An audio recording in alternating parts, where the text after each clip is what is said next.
course, it doesn't compare to the actual visuals, but it's the closest I'll ever be able to experience space. So, you guys can't see my microphone today because I put my beautiful moon lamp in front of the microphone, and I think this is so pretty. This is my favorite item, my moon lamp. It makes a great gift. I got this off of Amazon, and it changes colors. Actually, I have it on the blue color, but it has red, it has green, pink, purple, aqua blue. It's so beautiful. I love this lamp. It's perfect for children and adults who are children at heart, like me. So yeah, tonight is gonna be a space-themed video. We're gonna read some interesting facts about space. We are gonna make some sounds with some items, and then we're gonna read a really interesting and spooky space story that I found on Reddit. So yeah, sit back, relax, and let's see some stars. I actually have a telescope. For my graduation present, I wanted my very own telescope. So my family got me a telescope. And I don't know how to use it, you guys. The only thing I can see are like branches and trees, but I don't know how to see the stars clearly at night. So I'm kind of a failure.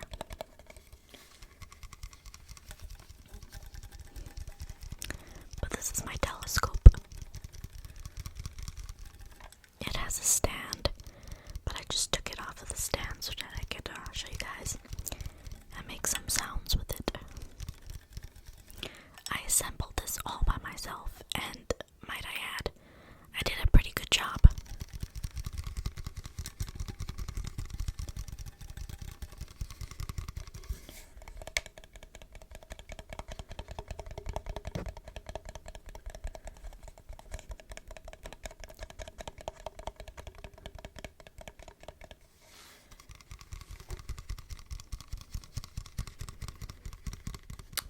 This is the where you see through it. This is the lens. This is the cover to protect the glass.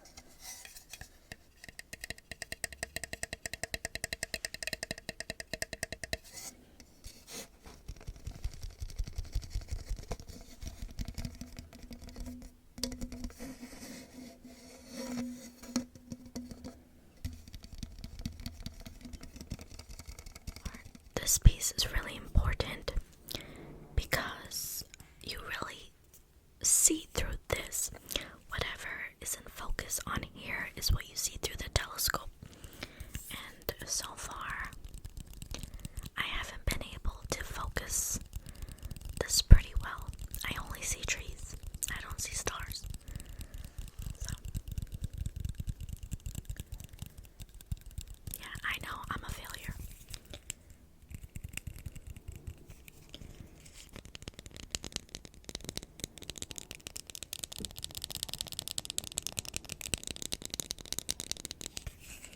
The telescope came with a few items. I've used these plastic cylinders in quite a few videos because I love the sounds that they make.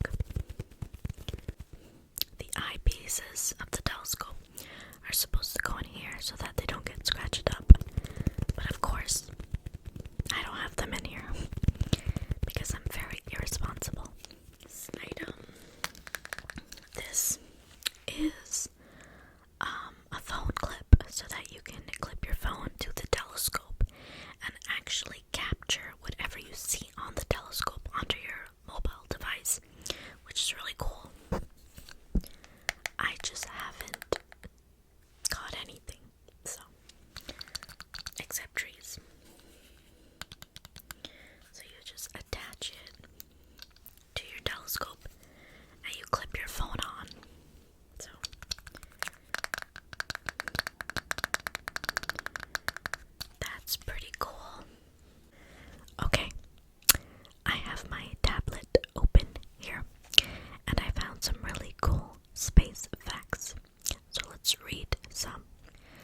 Scientists believe that our solar system was formed over 4.6 billion years ago.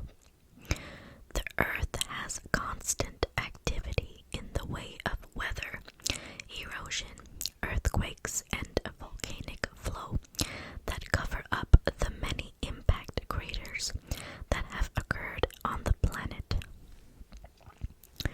The moon seems like it has more scars and craters than Earth because it has less activity that affects its surface than Earth.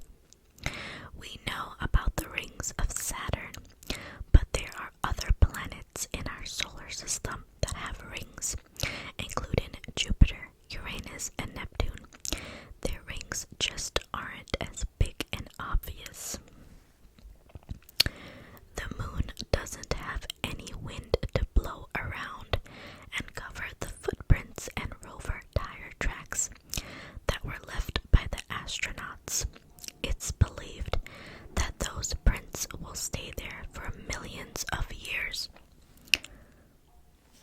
In 2006, the International Astronomical Union downgraded Pluto from our ninth planet to a dwarf planet. I've heard about that. I remember in grade school, they made us, list the planets from order, and I always said Mercury, Venus, Earth, Mars, Jupiter, Saturn, Uranus, Neptune, and Pluto. And now, Pluto is a dwarf planet. Wow. It makes me sad. Okay. Mars has lower gravity than Earth. A person that weighs 200 pounds on Earth would only weigh 76 pounds if they stood on Mars. Sign me up for life on Mars. Uranus is the only planet in our solar system that rotates on its side, and Venus is the only planet in our solar system that spins backwards relative to the other planets. The first human-made object that was sent into space was the Russian satellite Sputnik, launched in 1957. The gravity from our sun and moon gives us the low and high tides of our oceans, seas, and water. Our sun is thought to be an average-size star, and yet 1 million Earths could fit inside the sun. Whoa. Oh my lord. Our sun is huge. For many years, scientists thought that the Earth might be the only planet in our solar system with liquid water.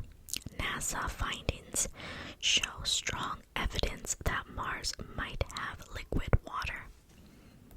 Interesting. Comets are made up of sand, ice, and carbon dioxide, and are leftover materials from the formation of our solar system 4.5 billion years ago. The gas giants in our solar system are Jupiter, Saturn, Uranus, and Neptune. They are almost completely gas, so you wouldn't be able to walk on them. Throughout the years of space travel, humans have left a lot of trash in Earth's orbit. This is called space junk, and it is believed that there are 500,000 pieces of space junk in orbit today. Earth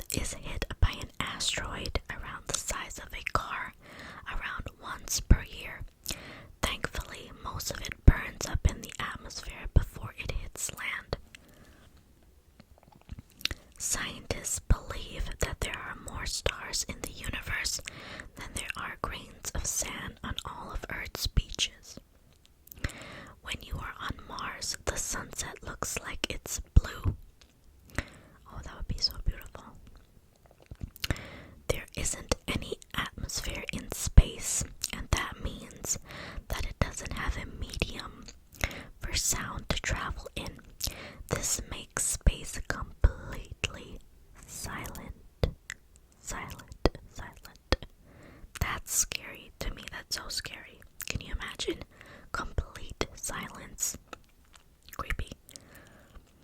Radio waves can be sent and received in space, so astronauts use radio waves to communicate back to Earth. The closest planet to the Sun is Mercury, but it's Venus that is the hottest planet in the solar system. Venus has an average temperature of around 450 degrees Celsius. It's thought that there are between 200 to 400 billion stars in the Milky Wax galaxy. Scientists believe that there are billions of galaxies in the universe. Neutron stars are some of the smallest and densest stars that we know of in the universe. They may only have a radius of around 6 miles per 10 kilometers, but they also have a density that is around 2 times that of the Sun. Their fast rotation means that they can spin as fast as 600 to 712 times per second. Neutron stars are created when the core of a star collapses after a supernova explosion. A single day on Venus is almost longer than a single Earth year. It takes 243 Earth days for Venus to complete one orbit that would be a day. It takes Venus 18 Earth days or less to complete a single year rotation around the Sun. We have learned that galaxies in the universe are always moving.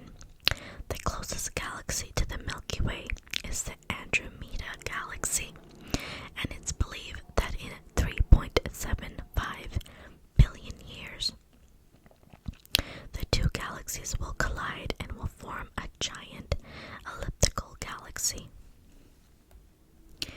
If two pieces of the same type of metal touch each other in space, they will experience what is called cold welding and permanently bond together. This is because, unlike Earth, space doesn't have air or water that separates the metal, and in space it doesn't know that there are separate pieces. Astronomers have been searching space and have located a huge water vapor cloud 10 billion light years away that seems to hold around 140 trillion times the amount of water in our Earth's oceans. This makes it the largest discovery of water ever found so far. Scientists have a theory that the moon was once part of the Earth when it was a young planet. It's thought that at one time there was a collision with a giant object that broke a piece of Earth away, and as the material orbited the Earth due to a gravitational pull, it eventually became the moon. We know that our sun is huge, but the astounding part is that the mass of the sun takes up 99.86% of the mass of our entire solar system. The sun is made up of 3/4 hydrogen and helium. Olympus Mons is a volcano on Mars that is 3 times the size of Mount Everest. Scientists think that the volcano might still be active. Scientists believe that the observed part of the universe is around 13.8 billion years old. Since the universe was formed in the Big Bang, the universe continues to expand. It's estimated that in the observable universe there are 2 trillion galaxies. Scientists always thought that the space between the galaxies was empty. Recent discoveries have shown that there is actually 1 atom per cubic meter of space between the galaxies. Our solar system is made up of the sun, planets, dwarf planets, moons, and other objects zooming around in space, such as asteroids and comets.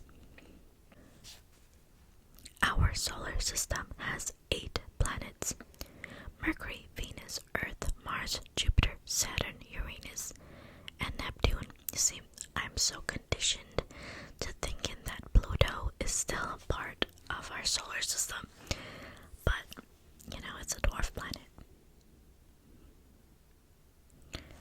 Except for Earth, the planets are named after the mythological Greek and Roman gods. If you added up the mass of all the moons in our solar system, it would be less than 0.1% of the mass on Earth. We are very lucky on Earth to be able to see solar eclipses. We can see them because the sun is exactly 400 times the moon's size, and the moon is 400 times closer to the Earth. If our sun was the size of an average front door, the Earth would be the size of a nickel. Lightning storms on Jupiter and Saturn turn methane into carbon soot that falls and hardens into chunks of graphite and then diamonds. So it rains diamonds on Saturn and Jupiter, and scientists think the largest of these are about 1 centimeter in diameter. The Hubble Space Telescope spotted a planet in 2013 that was blue and seemed to look quite a bit like Earth, but the planet has a temperature of 1,832 degrees Fahrenheit, and it rains glass sideways at around 4,300 miles per hour. Well, those are the facts that I found, but we're not done yet. I found a really good spooky space story on Reddit under the No Sleep subreddit category, and it's called "I Was an Astronaut and I Experienced Something Terrifying," posted by you/ghost of OOLACILE. Okay. And it has about 2,000 upvotes. So it sounds really good. In our childhood years, many of us fantasize about being astronauts. There's just something so compelling, so exciting, romantic about the idea of taking a voyage into that great black beyond, conquering the stars and the unknowns of our humble little galaxy for the good of mankind. And of course, zapping a few little green men along the way. However, few of us will ever fulfill these whimsical dreams. Being an astronaut, an emissary of the cosmos, takes more than just the ability to hold down your lunch after a turbulent takeoff.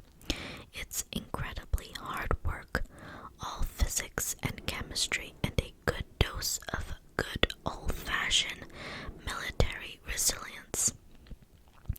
Very few make the cut, but for this you should be thankful. You see, I was an astronaut, and I don't think I'll ever be right again.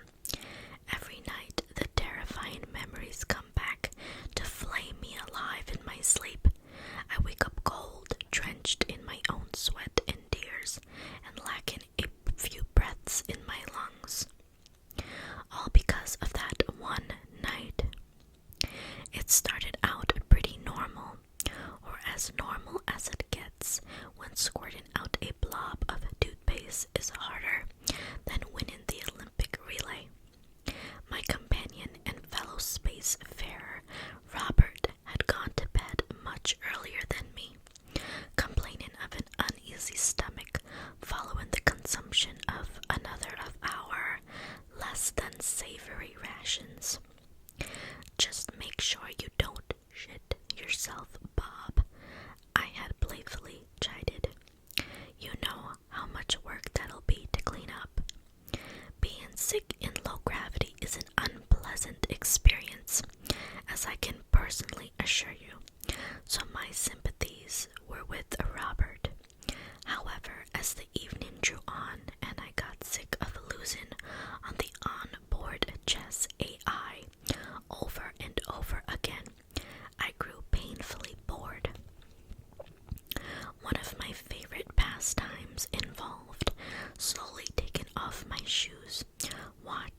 as the stringy laces were enveloped by the sneer of zero gravity and drifted upwards towards the ceiling of the cabin. Sure, it was childish, but don't judge me for it if you haven't tried it for yourself. Even the smallest things can amuse you in such a lonesome and otherworldly environment. As I watched my rubber soles take off like a shuttle above my head, that was when I heard it. Faintly at first, but unmistakable in the complete silence of the cabin. Static. It was coming from one of the radios built into our helmets. For a moment I just sat there, mesmerized. Likely it was nothing. We were in space, surrounded by hundreds of satellites, broadcasting multitudes of information. It was hardly out of the question that we were picking up a stray signal. And yet my gut told me it was something more. I got up out of my seat, floating across the corridor until I reached the locker for our spacesuits. The static grew louder. When I reached for my helmet, I knew which one of our radios needed a tune-up. I picked up the helmet and reached inside for the radio, and then stopped. Hello? There was a effing voice coming out of the receiver. It startled me so much I nearly yelped out loud, and I banged my head against the metal grill just a few inches behind me. Ah! Hello, is someone there? I froze, still rubbing the back of my skull. What the hell was going on? We weren't due for a check-in with Mission Control for another 2 days. Despite my concerns, I lifted up the radio and pressed it to my ears, and made the biggest mistake of my life. Hello, this is Michael Stanton of the Rising Dawn. Do you read me? Over. The voice came back to me almost immediately. It sounded frantic and breathless, and almost immediately I felt ill at ease. Thank God. I don't know how much longer I can last out here if you hadn't come along. My heart started to race, hammering against my chest. What's going on? Where are you going to communicate from? Over. I'm standing right outside your ship, Stanton. Can you open the hatch door and let me in? I think for a moment there my blood actually ran cold. There was no way anybody could be out there. There was no other human beings for hundreds of thousands of miles. We were alone up here, me and Robert. That had been the point. The voice became anxious when I didn't reply. What are you waiting for, Stanton? Open the damn hatch and let me in. My mouth felt drier than sandpaper. My tongue was bloated, heavy like a wad of butter. No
was Robert slapping my face. Night had come and gone, and the cabin was silent once more. Somehow he had slept through the whole thing. It was incredible. For a bit I believed I must have imagined the whole experience, but then we found my radio was missing from my helmet, and the reality of the whole nightmarish ordeal started to sink in. Nobody believed me. They all told me what I was describing was impossible. Sounds like the ones I was hearing couldn't possibly travel in a vacuum. Robert, for all of the depths of friendship we had achieved whilst holed up together for 2 years, thought I was nuts. Well, screw him, because everything that happened to me was real, absolutely real. Even now, a whole 20 years later, after I came back home, the memories are more vivid than ever. No amount of forced therapy or visits with gainfully patronizing psychiatrists will ever free me from them. They are a part of me now. But it's okay, because you believe me, don't you? Don't you? The supernaturally inclined, the believers. Here in the 21st century, we are all so accepting of one another. There's always an ear willing to receive. So that's why I'm writing this here, the story of rising dawn, and the thing that tried to attack us. The thing that was alive in the vacuous cold of space without protection. The thing that's still up there somewhere. Wow, that's a pretty creepy story. Wow. Fantastic story. I really enjoyed it. And I hope my demonic voice effects it just sounded terrible, I know. I hope you guys enjoyed that story. I really, really liked it. I didn't actually read the full thing. I only read like a paragraph or so. But I really started to get into it, but I wanted to finish it on camera with you guys. And wow, props. It was so good. Well, guys, we have reached the end of tonight's video. Tonight's video is very confusing to me. I don't know what this video is. It's a combination of a bunch of things on the theme of space. And I hope you guys enjoyed it, because I really enjoyed making tonight's video. I hope the wind wasn't too much of a buzzkill. And if you hear snoring in the background, it is Max, my dog. I'm very, very sorry. Well, guys, I hope to see you guys in the next video. And hopefully it'll be even more interesting and fun than this one was. Thank you guys so much for everything, for all the love and all the support. Bye, guys. Have a good night.